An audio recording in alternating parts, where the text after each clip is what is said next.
How to fix Instagram activity status. Hey guys, welcome back. In this quick video I will be showing you how to fix Instagram activity status. So let's get into it.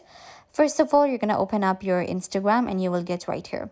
Now if you want to fix your activity status, if you want to turn it off or on, then this video is for you. So you're going to go to your profile and you will land right here. Click on these three lines at the top and select settings. In your settings, you have to select privacy. After selecting privacy, you can see we have a bunch of different options under interactions.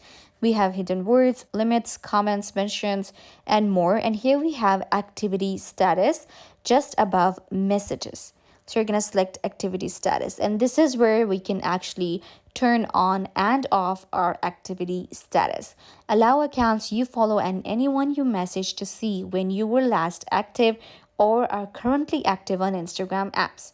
When this is turned off, you won't be able to see the activity status of other accounts as well. So if you want to turn it off, you can just simply turn it off from here. If you want to turn it on, you will enable this option, and you can see we also have show when you're active together. So this works with this. You can see this is how we can fix our activity status really easily. I hope that I was a big help. Don't forget to give this video a big thumbs up, leave a comment down below, turn on bell notification, and subscribe to YouTube channel.